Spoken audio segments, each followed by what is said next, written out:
दो मकान होते हैं।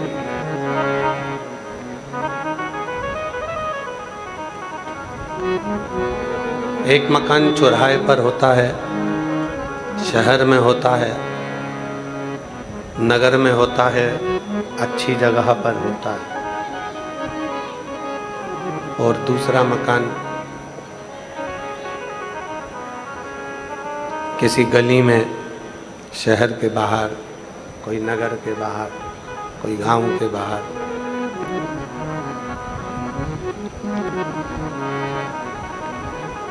किसी गली में, किसी शहर के बाहर, नगर के बाहर होता है। दो मकान हैं।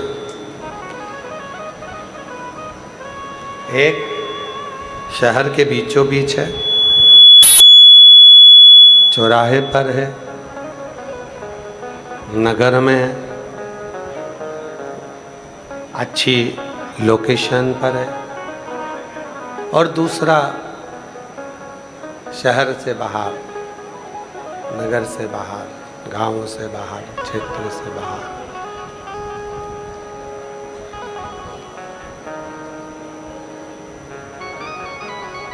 आवाज नहीं आ रही है कि एलईडी नहीं चल रही? आवाज नहीं आ रही है?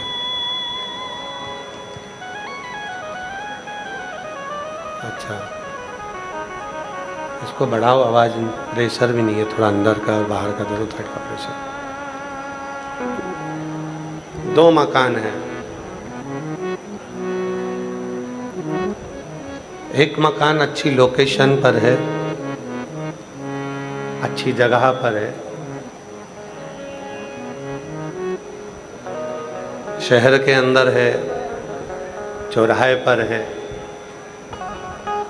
बाहर की आवाज़ बढ़ाओ भाई, इतना भी ढोंड थोड़ी ना चल रहा है कि लोग पूरी ढोंड वाले ही हैं।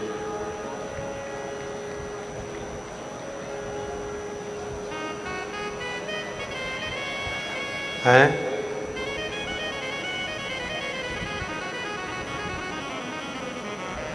दो मकान हैं। एक मकान चौराहे पर है, अच्छी लोकेशन में है, शहर में है। दूसरा मकान गली में है, गांव के, शहर के बाहर, नगर के बाहर।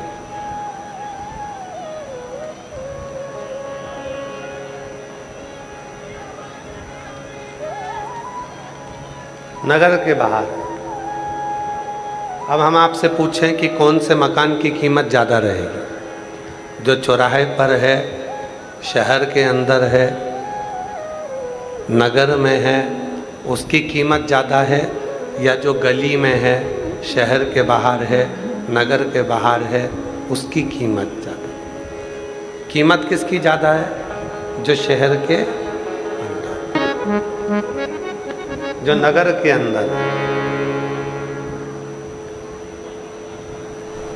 जो शहर के अंदर है, नगर के अंदर है, चौराहे पर है, उसकी कीमत ज़्यादा होती है। जो बाहर है, नगर के बाहर, गांव के बाहर, खेड़े के बाहर, शहर के बाहर, गली में, उसकी कीमत कम। एक मनुष्य वो होता है जो संसार के सारे बेकार कर्म में डूबा रहता है, और एक मनुष्य वो होता है जो भगवत भजन में डूबा रहता है, स्मरण में डूबा रहता है। शिव कथा कहती है, भगवान शंकर का चरित्र कथा है, शिव महापुराण की कथा कहती है, भगवान शंकर की कथा श्रवण करने वाला, गुरु के चरणों में मत्था टेकने वाला, भगवत स्मरण में डूबने वाला, भगवत मंत्र का जाप करने वाला, भगवत नाम का स्मरण करने वाला, वो कीमत वाला हो जाता है जिसको कोई साधारण व्यक्ति समझ नहीं सकता, जिसको कोई साधारण व्यक्ति नहीं समझ सकता। वो कहते हैं ना, तेरे दर पे आके मुझे क्या मिला है, ये मैं जानता हूँ या तू जानता है। तेरे दर पे आके मुझे क्या मिला है, ये मैं जानता हूँ या तू जानता है। तुम्हारे दरवाजे पर पहुंचने के बाद मेरी कीमत क्या है? शिव महापुराण की कथा में पहले भी वर्णन किया, आज फिर करते। मक्खी किराने की दुकान पर बैठी, उसकी कोई कीमत नहीं है। मक्खी सब्जी पर जाकर बैठी, उसकी कोई कीमत नहीं है। मक्खी शक्कर पर जाकर बैठी, उसकी कोई कीमत नहीं है। मक्खी फल पर जाकर बैठी, उसकी कोई कीमत नहीं है। पर मक्खी जब हीरा तुल रहा हो और उस हीरे पर जाकर बैठ जाए तो मक्खी की कीमत भी करोड़ों में हो जाती है, लाखों में। मक्खी की कीमत कब बढ़ी? जब वो हीरे पर जाकर बैठ गई। जब तक मक्खी हीरे पर नहीं बैठी थी, सब्जी पर बैठी थी, तो मक्खी की कोई कीमत नहीं थी। फल पर जाकर बैठी थी, मक्खी कोई कीमत नहीं थी। पर वही मक्खी जब हीरा ज्वेलरी की दुकान पर, जेवर वाले की दुकान पर तुल रहा हो और उस हीरे पर मक्खी बैठ जाए तो मक्खी भी करोड़ों की हो जाती है, लाखों की हो जाती है। मक्खी ये आप पर और हम पर निर्भर करता है। ये अपन पर निर्भर करता है कि अपन कहां बैठे हैं। तुमरुका जी कथा कर रहे हैं, चंचुला देवी कथा श्रवण कर रही है। चंचुला दी ने कहा, तुमरुका जी, मेरे पति प्रेत योनि में पड़े हुए हैं। मेरा पति बिंदु प्रेत योनि में पड़ा हुआ है।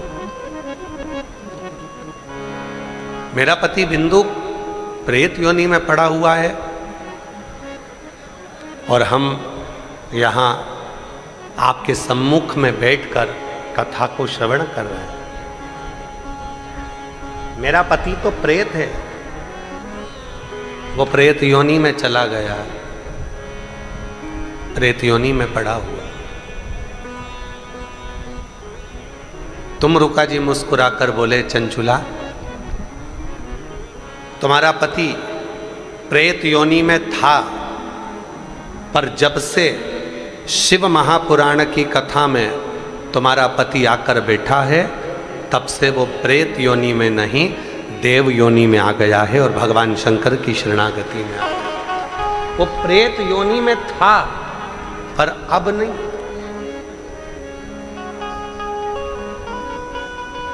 वो प्रेत योनि में था पर अब नहीं। अब वो शिव की शरण में आकर, भगवान शंकर की शरण में आकर कथा को श्रवण कर रहा है और वो देव योनि में आ गया। देव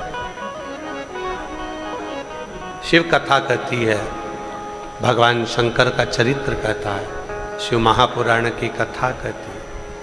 आप जब तक संसार के लोगों में पड़े हुए हो, आपकी कोई कीमत नहीं, पर जिस दिन आप भगवान शिव के इस पवित्र शिव महापुराण की कथा में आकर बैठ गए, समझ लेना कि आपकी कीमत करोड़ों में हो गई। आप कोई साधारण व्यक्ति नहीं, साधारण नहीं।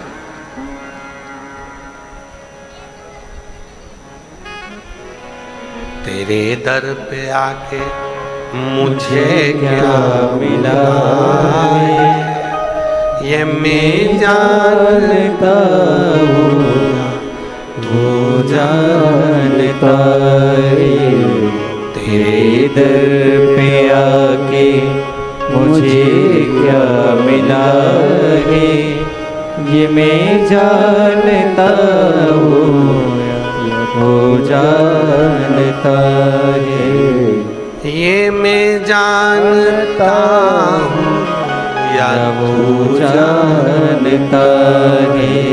ये मैं जानता हूँ या वो जानता है, तेरी चौखट पे आके मुझे क्या मिला है।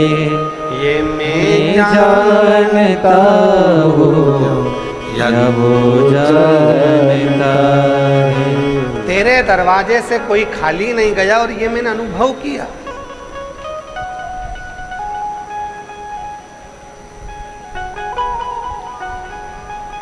शिव महापुराण की कथा में आने के बाद भगवान शंकर का श्री शिवाय नमस्तुभ्यम मंत्र बोलने के बाद यहाँ से 5 बार जब श्री शिवाय नमस्तुभ्यम का नाद किया जाता है और कथा पूर्ण होने के बाद जब हम भगवान की शरणागति ग्रहण कर कर, भजन ग्रहण कर कर, भक्ति ग्रहण कर कर, स्मरण कर कर जब यहाँ से जाते हैं, वो क्या देता है, कैसे देता है, ये उसके ऊपर निर्भर करता है। ये उसके ऊपर निर्भर करता है। वो साधारण नहीं, संपूर्ण रिटर्न नहीं आ रहा है, रिटर्न नहीं आ रहा है। ये वक्त से चल रहा है, ऊपर वाले कान लगा।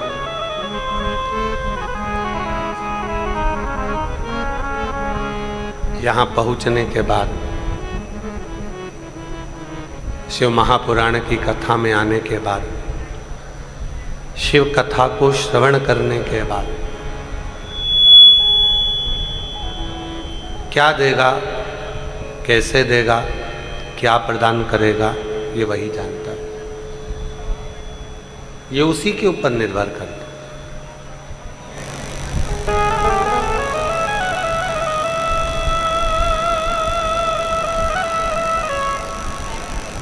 महाराज बस इतना याद रखना है हमको, जब भी हमने कल एक बात कही थी, गुरुद्वारे में जाओ तो अपने अभिमान को घर छोड़कर जाओ, मंदिर में जाओ तो अपनी अभिमतता को घर छोड़कर जाओ।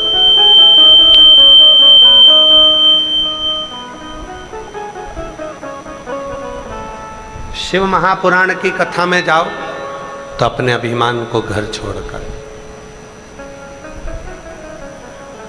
जो बोले सो निहाल। गुरु की शरणागति में, शिव की शरणागति में, परमात्मा की शरणागति में अपने अभिमान को दूर रखकर फिर शिव के पास, फिर गुरु के पास, फिर परमात्मा के पास क्या मिलेगा, ये वही जानता। तेरे दर पे आके मुझे क्या मिला है, ये मैं जानता हूँ या तू जानता है। तेरे दर पे आके मुझे क्या मिला है, ये मैं जानता हूँ या वो जानता है। गुरु के पास जाना एकदम खाली होकर जाना, शिव के पास जाना तो एकदम खाली होकर जाना।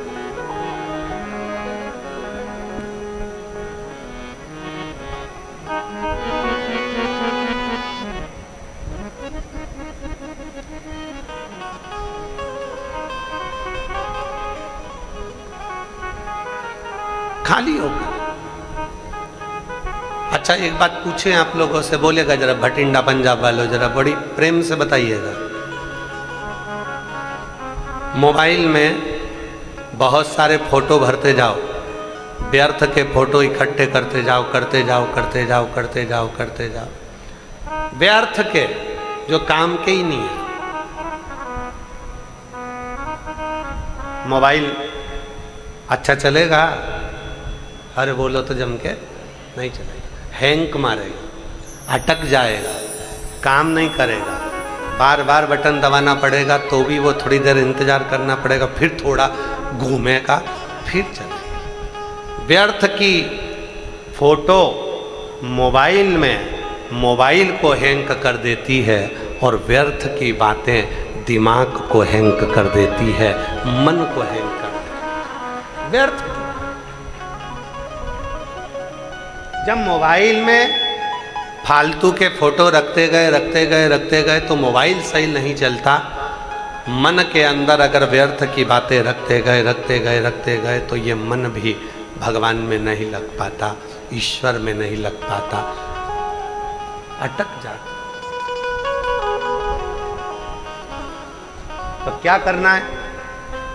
मोबाइल सही चलाना है तो व्यर्थ के फोटो को डिलीट करना प्रारंभ कर दो, और अगर शिव से दिल लगाना है तो व्यर्थ की बातों को डिलीट करना प्रारंभ कर दो। अपने मन के अंदर व्यर्थ की बातों को लेकर मत।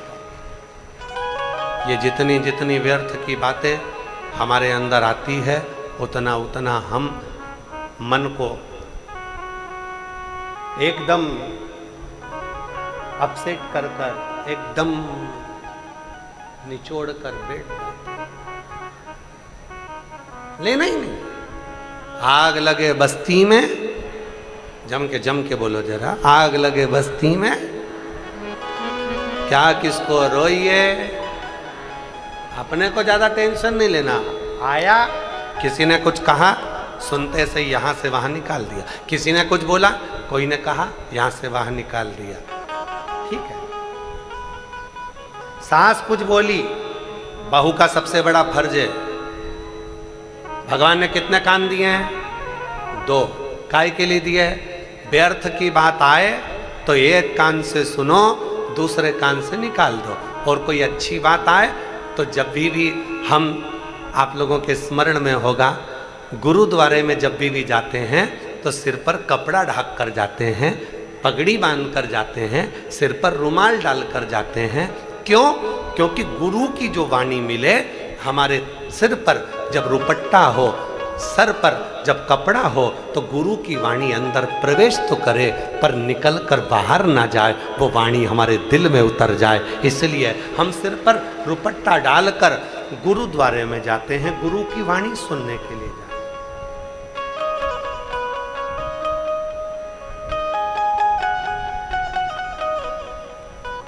हम गुरु की वाणी सुनने के लिए जाते हैं तो सिर पर कपड़ा डालकर जाते हैं, पगड़ी बांध कर जाते हैं।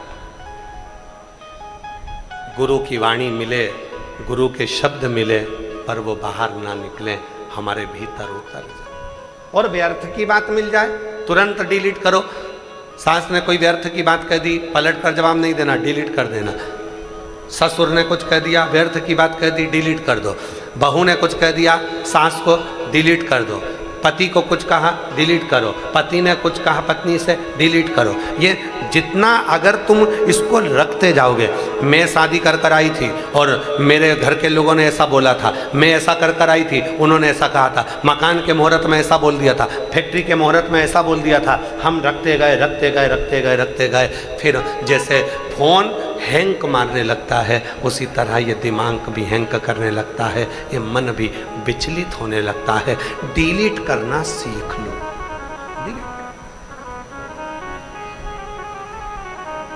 सबसे सुंदर तरीका है, मोबाइल सही चलाना है तो डिलीट करना सीखो। घर सही चलाना है तो डिलीट करना सीखो। कोई ना कुछ बोला, जान वो बोले और अपन भजन गाते हुए श्री शिवाय नमस्तुभ्यं, श्री शिवाय नमस्तुभ्यं, श्री शिवाय नमस्तुभ्यं, श्री शिवाय नमस्तुभ्यं। डिलीट करना प्रारंभ कर दो, बस इतना बहुत है। मन में ज्यादा इकट्ठा करेंगे तो वो अटक जाएगा। मन में इकट्ठा हुआ, अटका। ये घर में विवाद क्यों होता है? घर में क्लेश क्यों होता है? घर में विवाद किस बात का हो रहा है? क्योंकि हमने बहुत सारा इकट्ठा कर कर रख लिया। बहुत कई देवरानियों को देखा है, कई जेठानियों को देखा है, कह देती हैं इतना भरा पड़ा है मेरे मन के अंदर, एक दिन मौका मिलेगा ना तब बताऊंगी। मतलब अभी तक पूरी डिलीट ही नहीं करा, अभी तक भर के रखा, डिलीट ही नहीं। आन दो एक मौका, तब मैं बताऊंगी। मैंने इतना अंदर अपने बसा कर रखा है, जिस दिन मुझे मौका मिला ना मैं पूरी पूरी भर चुकी हूं। अरे तो क्यों भर रही हो, डिलीट करो ना, छोड़ो। भगवत भजन में लग जाओ। बोलने वाला बोलता रहेगा, कहने वाला कहता रहेगा, और आप अपना स्मरण करते चलो।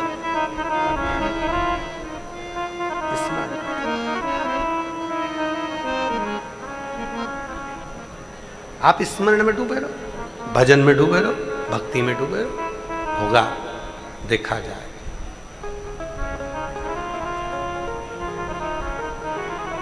चित्त को परमात्मा में लगाना जरूरी है।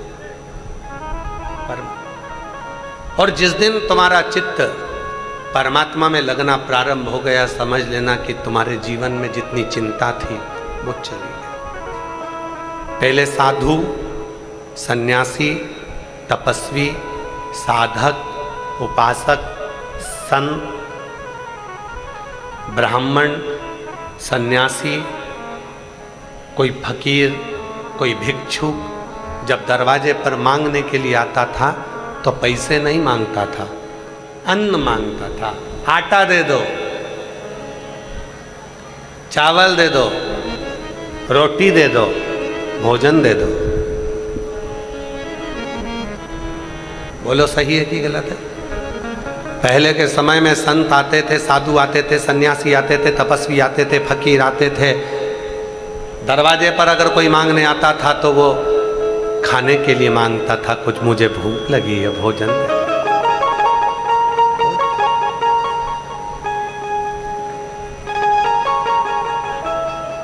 क्यों? किस लिए? घर का जो अन्न होता है, उस घर के अन्न में दो चीजें होती है। थोड़ा सावधानी से सुनिएगा कथा को। घर के अन्न में दो चीजें होती है, एक होती है चिंता और दूसरी होती है शांति। बोलो क्या क्या चीज होती है? पहले नंबर पर चिंता, दूसरे नंबर पर शांति। घर के अन्न में, भोजन में दो चीजें होती है, एक होती है चिंता, दूसरी होती है शांति। शांति। संत, साधु, गुरु, सन्यासी, तपस्वी, साधक, उपासक भिक्षा मांगने के लिए जब हमारे दरवाजे पर आते हैं और हमसे कहते हैं मुझे खाने का कुछ दे दीजिए, भूख लग रही है, भोजन दे दो मुझे, तब अंदर से दो रोटी, कुछ भाजी, कुछ आटा, कुछ चावल, जो तुम्हारे यहाँ पर हो, थोड़ा सा लाकर उस संत, साधु, सन्यासी, तपस्वी, साधक, उपासक को दे देना चाहिए। क्यों? वो हमारे घर से केवल अन्न लेकर नहीं जाता। जब कोई संत, कोई साधु, कोई सन्यासी, कोई तपस्वी, कोई साधक, कोई हमारे दरवाजे पर मांगने के लिए अन्न आता है तो हमारे घर की पूरी चिंता को लेकर चले जाता है और हमें चिदानंद में, भगवान की अविरल भक्ति में डुबो जाता है। चिंता। संत केवल तुम्हारे दरवाजे का भोजन नहीं कर रहा है, साधु केवल तुम्हारे दरवाजे की रोटी नहीं खा रहा है, सन्यासी, तपस्वी, साधक, उपासक केवल तुम्हारे दरवाजे की रोटी या सब्जी नहीं खा रहा है। संत, साधु, सन्यासी, तपस्वी, साधक, उपासक तुम्हारी चिंता को लेकर वो भी समाप्त कर देता है।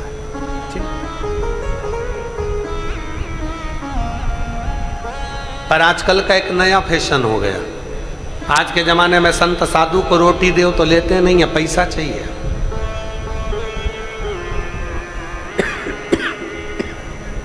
धन चाहिए, और धन भी अगर 5 रुपए दे दो तो गाली देकर चले जाए। 10 रुपए दो, 20 रुपए दो, 50 का नोट दो, 100 का नोट दो, थोड़ा बहुत तो चाहिए ही नहीं।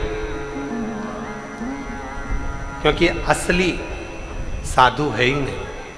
असली जो सन्यासी होता है, असली जो संत होता है, उसको तो थोड़े से दरवाजों पर जाकर अन्न की भिक्षा मांगना होती है, और वो भिक्षा मांग कर पाकर अपने उदर की तृप्ति कर कर चल देता। उसको तुम्हारे वैभव से, उसको तुम्हारे धन से कोई मतलब, उसको धन से मतलब ही नहीं, उसको तुम्हारे वैभव से मतलब ही नहीं।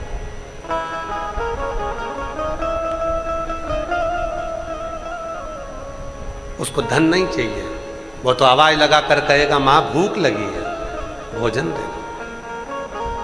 माता भिक्षाम देही, मुझे भूख लगी है, भोजन ला दो। कुछ थोड़ा बहुत भी अगर खाने का हो तो दे दीजिए, रोटी दे दो, सब्जी दे दो, जो तुम्हारे यहाँ आटा हो, चावल हो, शक्कर हो, कुछ तो दो, मेरे को खाना है। अर्थात वो केवल भोजन लेकर नहीं जा रहा है, वो तुम्हारे घर की चिंता को लेकर जा रहा है। वो तुम्हारे घर का टेंशन, तुम्हारे घर का व्यर्थ की चिंता वो लेकर जा।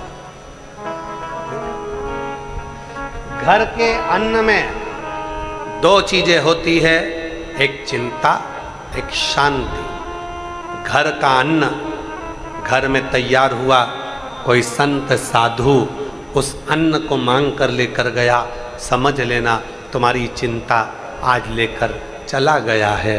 कोई ब्राह्मण, कोई साधु, कोई सन्यासी तुम्हारे घर भोजन कर ले, समझ लेना कि तुम्हारी चिंता को उसने निगल लिया है। और दूसरे नंबर पर है कि अन्न में शांति होती है। जब घर में भोजन बनाने वाली माँ, भोजन बनाने वाली स्त्री, भोजन बनाने वाली नारी, भोजन बनाने वाली कोई घर में जो भी भोजन बना रहा है, अगर उसके मन के अंदर परमात्मा का निवास है, शांति है, तो भोजन में भी शांति हो,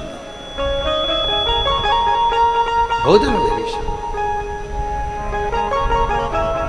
एक सुंदर चरित्र है, पहले एक बार कहा था, आज फिर कहते हैं।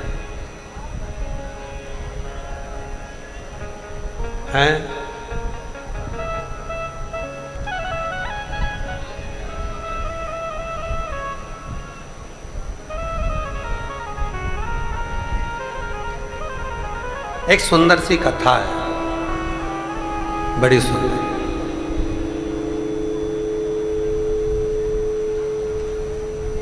बड़ी सुंदर सी कथा हमारे।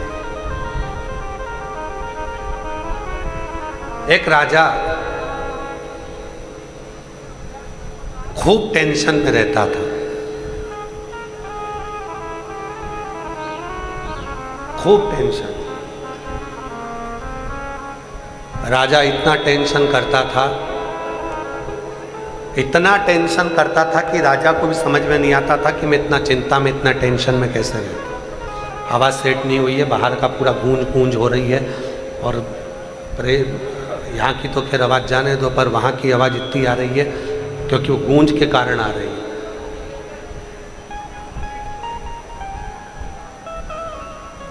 राजा इतना टेंशन में रहता था कि राजा को भी समझ में नहीं आता था कि मुझे इतनी चिंता क्यों, इतना टेंशन। इधर की आवाज खोल दो।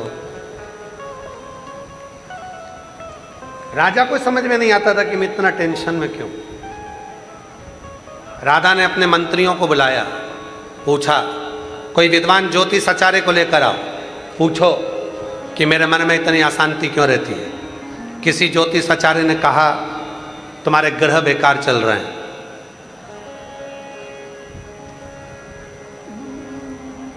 अभी तुम पर ये ग्रह लग गया।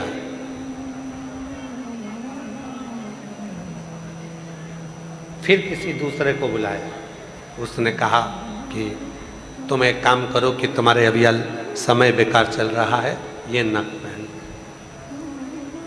नग पहना, पत्रिका दिखाई, ज्योतिष आचार्य को हाथ दिखाया, सब कुछ करा, फिर भी राजा को शांति नहीं मिल रही थी। शांति, रात भर जगता था, भोजन में मन नहीं लगता था, टेंशन टेंशन टेंशन टेंशन, चारों समय, हर पल हर घड़ी उसे टेंशन ही रहता था। हर घड़ी हर पल उसको चिंता ही रहती थी, टेंशन, हर पल टेंशन, चिंता। सारे ज्योतिष आचार्य हार गए, विद्वत जन हार गए, समझ में नहीं आया कि राजा को अशांति क्यों है। और यह केवल राजा की कथा नहीं है, ओ भटिंडा की जीजियों, भटिंडा के जीजाओं, पंजाब की मेरी बहनों, मेरी बेटियों, मेरे बेटाओं, मेरे बुजुर्ग माँ बाप, याद रखना, ये केवल राजा की कथा नहीं, यह अपन सब की कथा है।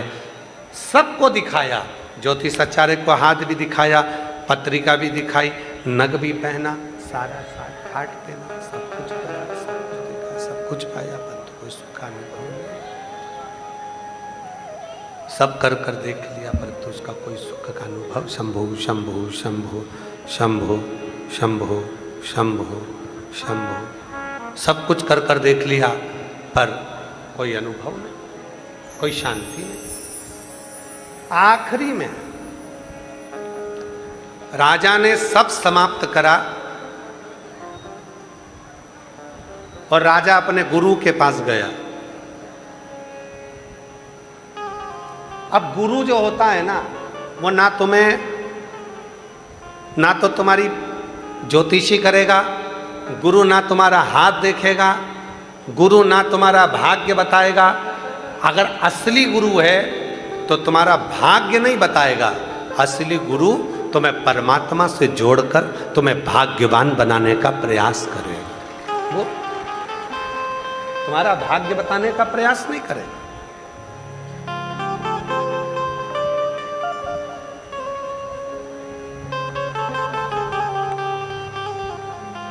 आप लोगों को मालूम होगा कि हम किसी से मिलते नहीं हैं, मालूम है ना आप लोगों को, हम मिलते नहीं। क्यों? क्योंकि आप लोग मिलने के लिए आओगे तो कहोगे गुरुजी हमारा भाग्य बता दो, और हमें अपना ही भाग्य नहीं मालूम तो हम तुम्हारा क्या खाक बताएं।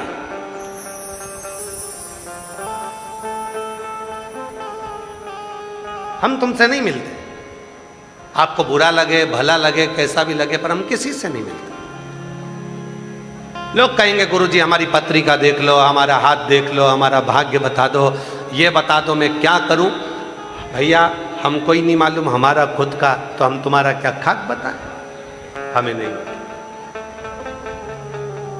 असली गुरु का सबसे बड़ा फर्ज यही है, वो किसी का भाग्य नहीं बताता, पर इतना जरूर है वो भगवान की शरणागति में लगाकर उसके भाग्य को बदल देता है, उसके भाग्य को बदलने में कारगर असली गुरु है।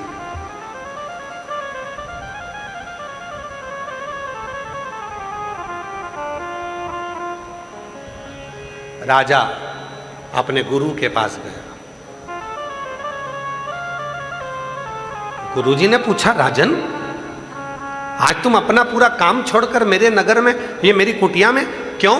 राजा कहने लगा महाराज मैं बहुत चिंता में पड़ा हूँ, रात भर नींद नहीं आती, भोजन भूख नहीं लगती, मैं भोजन भी नहीं कर पाता, मैं रात भर सो नहीं पाता, टेंशन टेंशन टेंशन टेंशन लगी रहती है। क्या टेंशन होती है, क्या चिंता होती है, समझ में नहीं आ रहा, क्या चिंता है समझ में नहीं आ रहा, बस चिंता ही चिंता लगी रहती है। गुरुजी ने कहा एक काम कर, भोजन कौन लेके आता है? मेरी धर्म पत्नी। भोजन कौन बनाता है?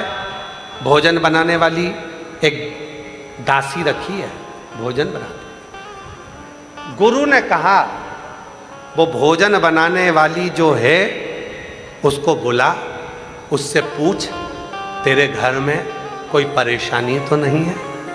राजा ने भोजन बनाने वाली को बुलाया, पूछा तुम्हारे घर में कोई तकलीफ है क्या?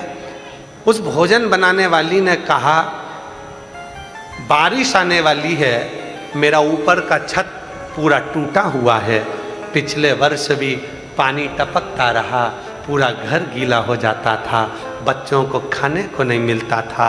वो चिंता मेरे दिमाग में रात दिन चलती है। बस राजा को समझ में आ गया ये दासी भोजन बनाती है, चिंता करते करते भोजन बनता है तो मैं भी चिंता में पड़ जाता हूँ। राजा ने उसी दिन दासी का मकान बनवा दिया, चिंता खत्म हो गई, राजा का चिंता भी समाप्त हो गई, नींद भी आने लगी, भोजन में भी सुख होने लगा, सारा सुख राजा को मिलने लगा, शांति हो गई। भोजन, घर में जो भोजन बनता है उसमें दो चीजें होती है, एक चिंता, एक शांति। घर के भोजन में दो चीजें हैं, एक चिंता है, एक शांति। असली गुरु उस चिंता को मिटाने का जो जड़ है उसको ढूंढता है। एक पत्र अच्छा है, देखिए।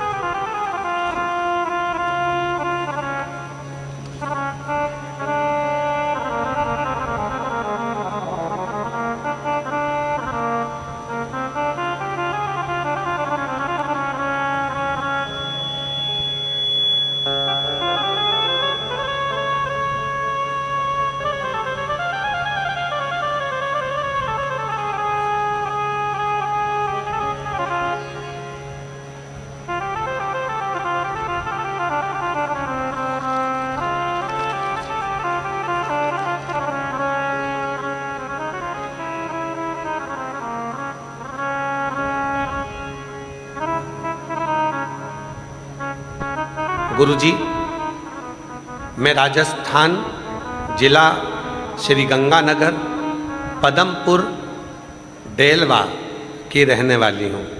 मेरी उम्र 28 साल की है। कहीं बैठी हों तो आ सकती हैं, इसमें नाम शायद लिखना भूल गई होंगी। कहीं बैठी हों, पत्र छोटा सा है, अगर कहीं बैठी हों तो आ सकती हैं। हर हर महादेव। गुरुजी, आपके चरणों को प्रणाम करती हूँ। गुरुजी, मैं राजस्थान जिला श्री गंगानगर पदमपुर डेलवा की रहने वाली हूँ। गुरुजी, मैं 28 वर्ष की हूँ। पिछली कथा बठिंडा पंजाब की कथा में हमने 3 इच्छा मांगी थी। सुना था सीहोर वाला बाबा कथा करता है, पंडाल में बैठकर जो मांगो वो मिलता है। मैं 3 इच्छा कर कर यहाँ से चली गई थी।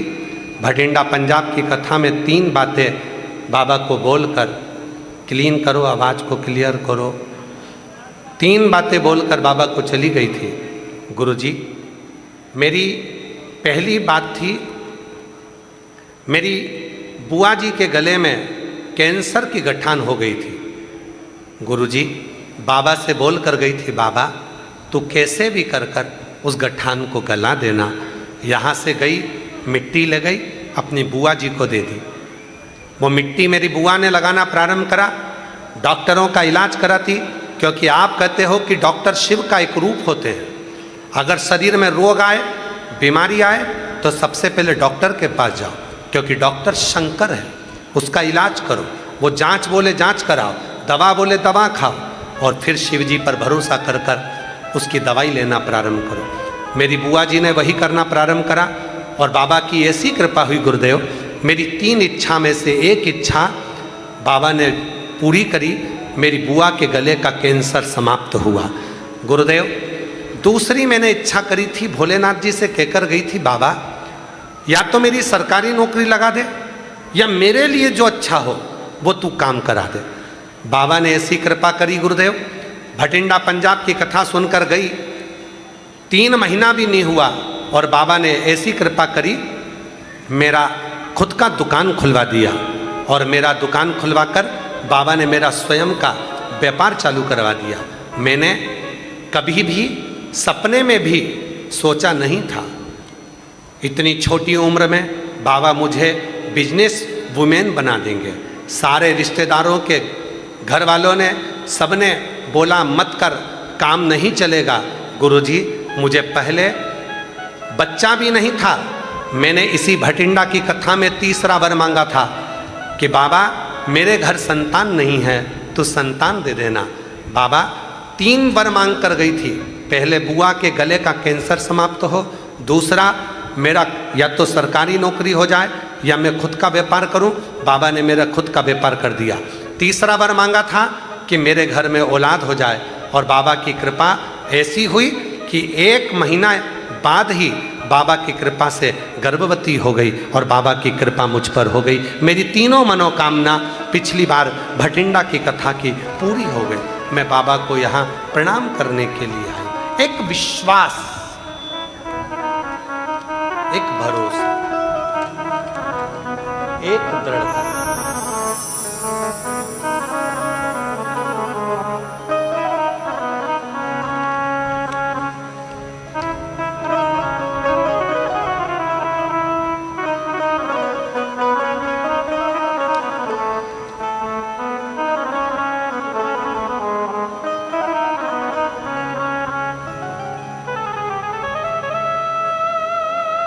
बेटी ने लिखा है किसी ने, आज फादर्स डे है और भोले बाबा जी मेरे पिताजी हैं, इसलिए उसने एक सुंदर ग्रीटिंग बनाकर भेजा है। सुंदर बना। और बेटी ने लिखा है, पिता का कोई दिन नहीं होता बल्कि मेरे बाबा से हर दिन मुलाकात होती है, वही मेरे पिता हैं। नाम है कोमल, पति का नाम है रजत खरोड़, भटिंडा की रहने वाली है। कहीं बैठी हो तो हाथ हिला सकती हैं। भटिंडा से कोमल, पति का नाम रजत खरोड़।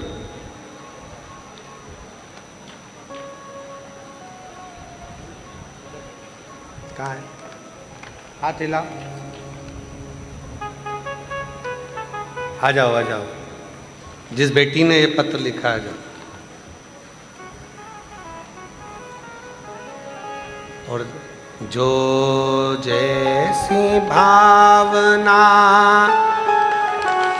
वो वैसा ही फल पाया, नहीं खाली उसे लौटाया, वो मन ही मन हर्षाया, और कर दिया माला माल काशी वाले ने, लुटा दिया भंडार काशी वाले ने, लुटा दिया भंडार काशी वाले ने, कर दिया माला माल काशी वाले ने। एक विश्वास, एक भरोसा, एक दृढ़ता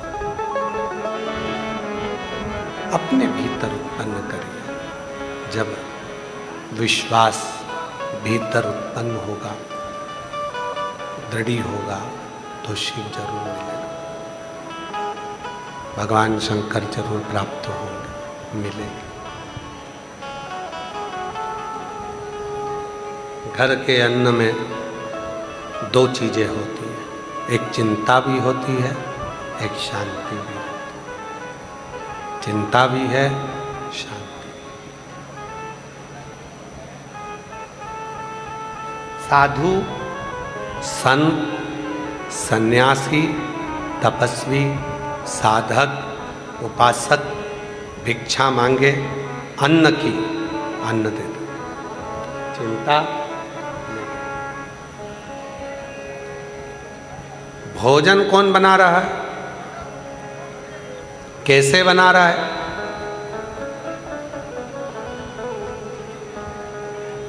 किसके लिए बना रहा है, किस भाव से बना रहा है, ये उस पर निर्भर, उस पर।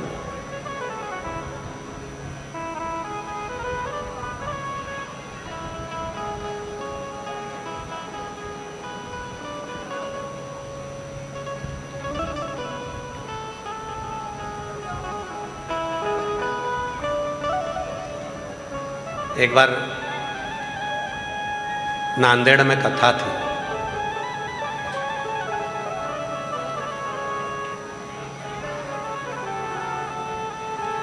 डॉक्टर साहब ने कथा करवाई थी नांदेड़ में। तो नांदेड़ साहिब में दर्शन करने के लिए जब गए तो लंगर में कई धनपति भी लंगर छक रहे थे।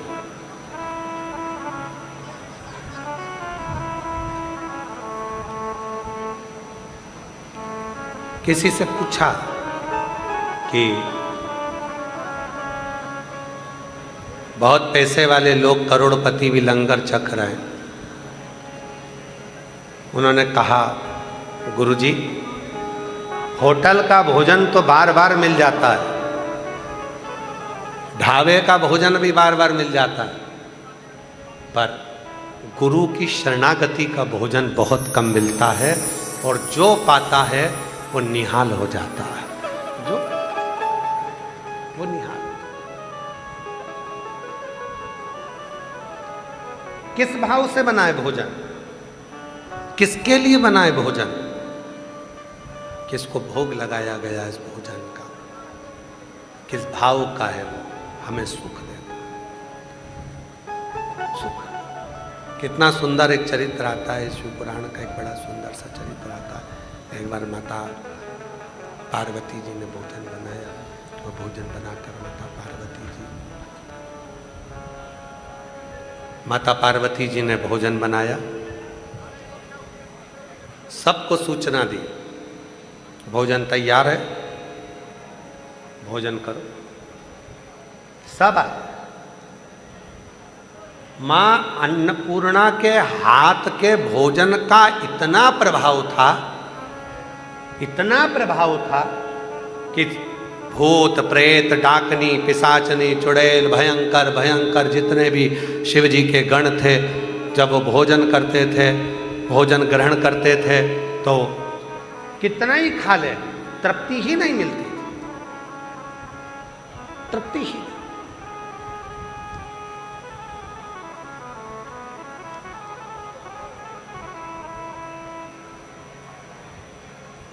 एक बेटे से पूछा जाए ना कि सबसे अच्छा भोजन किसके हाथ का लगता है, भले वो झूठ बोलेगा कि मेरी पत्नी अच्छा भोजन बनाती है, झूठ बोलेगा, पर सही में उससे पूछा जाए कि सबसे अच्छी दाल सब्जी पराठा अगर कौन बना सकता है, तो चुपचाप से कान में आकर कह देगा मेरी मम्मी बना सकती है, मेरी मम्मी।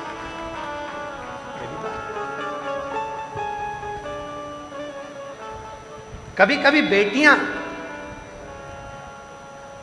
छाती ठोक कर देती हैं, शादी होकर आ गई तो क्या हुआ, फिर भी मेरे मायके में मेरी मम्मा के हाथ का कभी तुम भोजन करके देखना, मेरी माँ जो भोजन बनाती है ना उसके बराबर कोई भोजन नहीं बना सकता। मेरी माँ जब हलवा बनाती है, सीरा बनाती है, मेरी माँ हलवा तैयार करती है, सीरा तैयार करती है, मेरी मम्मा ये बनाती है, मेरी मम्मा वो क्यों क्यों क्यों उसको मालूम है कि एक माँ के हाथों में अन्नपूर्णा का निवास होता है। और जब वो दिल से बनाती है अपने बच्चों के लिए, अपने परिवार के लिए, जब पूर्ण समर्पण के साथ बनाती है, तो फिर उसके अंदर अहमता का भाव नहीं रहता, केवल देने का भाव, समर्पण का भाव रहता है, तो भोजन में स्वाद बढ़ जाता है। स्वाद।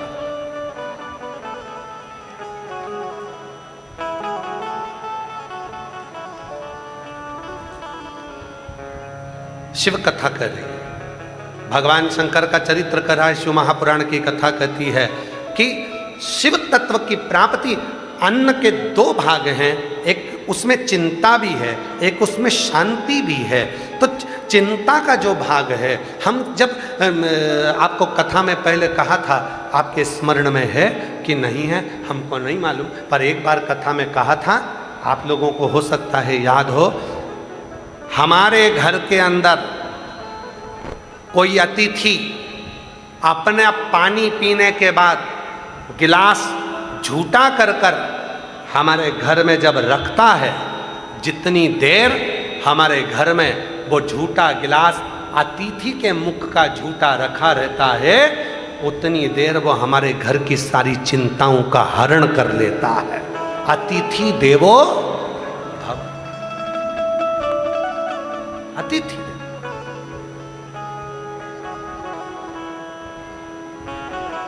पर एक आज का जमाना है, जरा से अतिथि आ जाए, मेहमान आ जाए, जरा से लोग आ जाएं तो लोगों के मन में बड़ा हो जाता है, बताओ इतने लोग आ गए, इनको भोजन कैसे कराऊंगी, कैसे बनाया जाएगा, कैसे खिलाया जाएगा, क्या करा जाए, क्या करा जाए, तो समझ में नहीं आता, समझ ही नहीं आता। विश्वास प्रबल।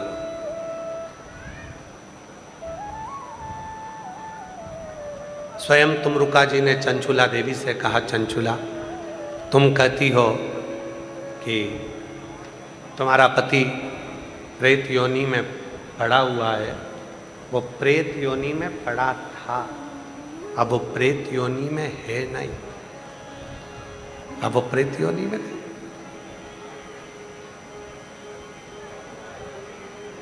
अब तो वो शिव महापुराण की कथा को श्रवण कर कर, भगवान शंकर की कथा को श्रवण कर कर देव योनि को प्राप्त हो गए।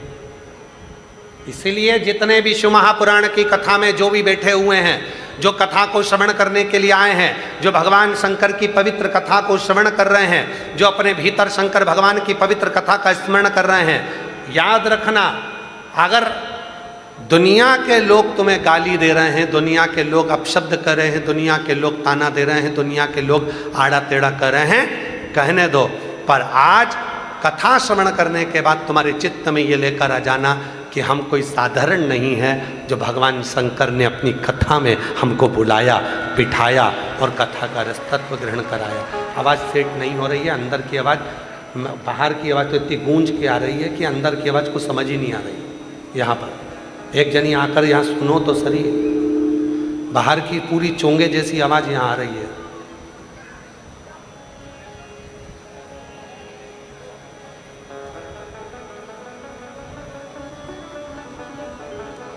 शिव ने कृपा कर कर, भगवान शंकर ने करुणा कर कर, दया कर कर यदि बिठाया, बुलाया, तो वो उसकी कृपा, उसकी दया, उसकी उदारता है। बिना कृपा के वो बुलाता ही नहीं है। एक पत्र है, अच्छा है,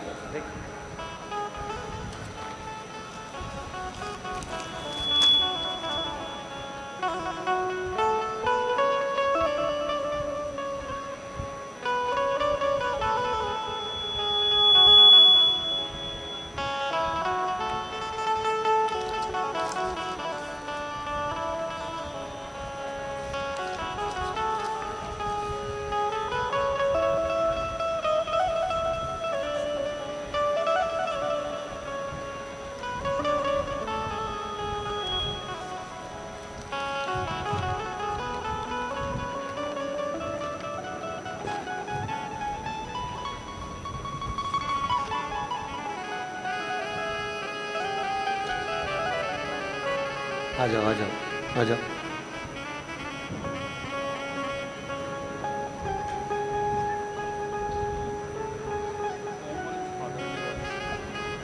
तो क्यों अच्छा पत्र भेजा बेटा?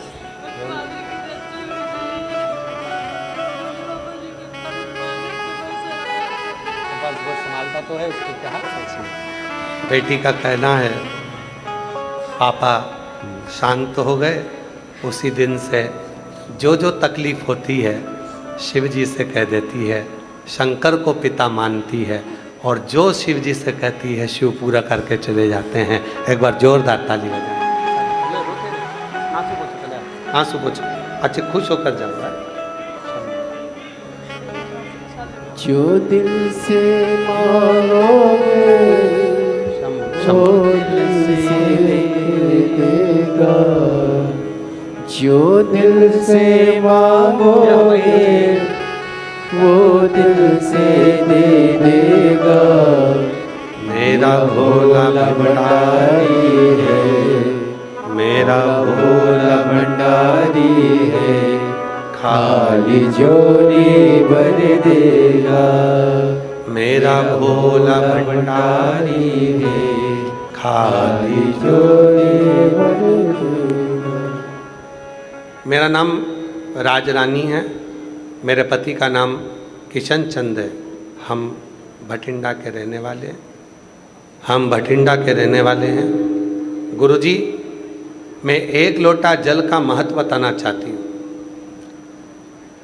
मेरी तबीयत खराब रहने लगी थी गुरुजी, मैंने डॉक्टर को दिखाया तो पता चला कि मेरे गर्भाशय में 2 गठान हैं। डॉक्टर ने मुझे ऑपरेशन करवाने के लिए कहा, लेकिन गुरुजी मैं ऑपरेशन नहीं करवाना चाहती थी। गुरुजी, फिर एक दिन मेरी देवरानी ने आपकी कथा के बारे में बताया। फिर गुरुजी हमने आपकी कथा को सुनना शुरू किया और गुरुजी हम सीहोर भी गए और वहाँ से रुद्राक्ष लिया। कंकर शंकर की पूजा करके एक कंकर शंकर घर ले आए। फिर हम हर रोज रुद्राक्ष जल शिव जी को चढ़ाती और आचमन कराती और मैंने एक बेलपत्र और एक 7 दुर्वा वाला उपाय भी किया और शिव जी की कृपा ऐसी हुई कि मेरी दोनों गठान गल गई। अब मैं बाबा को यहाँ पूर्ण तरह से ठीक हो गई और बाबा को यहाँ धन्यवाद देने के लिए आई हूँ। गुरुजी, मैं राजरानी, पति का नाम किशन चंद है। हम भटिंडा पंजाब के ही रहने वाले हैं। कहीं बैठी हैं क्या? कहीं बैठे हों तो हाथ हिला सकती हैं और आ सकती हैं। एक पत्र और बड़ा सुंदर है। मेरा नाम राजबाला है, मेरे पति का नाम सावर। शंभो शंभो शंभो शंभो, गला पकड़ रहा है बाबा। शंभो शंभो शंभो शंभो शंभो शंभो शंभो। मेरा नाम राजबाला है, मेरे पति का नाम सावरमल सैनी है, गोत्र दैया। मेरे गांव 22 NTR, तहसील नोहर, जिला हनुमानगढ़ के निवासी हैं। एक लोटे जल का मैं क्या बखान करूं। मेरा बेटा 7 साल से सरकारी नौकरी का प्रयास कर रहा था, वह सफल नहीं हुआ। बहुत कोशिश करी पंडित जी की, कोई भी दिखलाया परंतु समाधान नहीं मिला। फिर मैंने आपकी कथा सुनना प्रारंभ करा। एक लोटा जल भोले बाबा को चढ़ाना प्रारंभ किया। पंडाल में पहली कथा सिरसा हरियाणा में 2024 में सुनी और बाबा से प्रार्थना करी। मेरे बेटे को लेकर मैं भटिंडा की कथा में भी आई। बेटे ने यहाँ पर बैठकर बाबा से सरकारी नौकरी मांगी और बाबा की ऐसी कृपा हुई गुरुदेव कि मेरे बेटे का सिलेक्शन 2025 में बैंक में हो गया और आज मेरा बेटा सरकारी बैंक में नौकरी कर रहा है। मैं बाबा को यहाँ धन्यवाद देने के लिए आई हूँ, बाबा को प्रणाम करने आई हूँ। कहीं बैठी हो राजबाला, कहीं बैठी हो तो आ सकती हैं।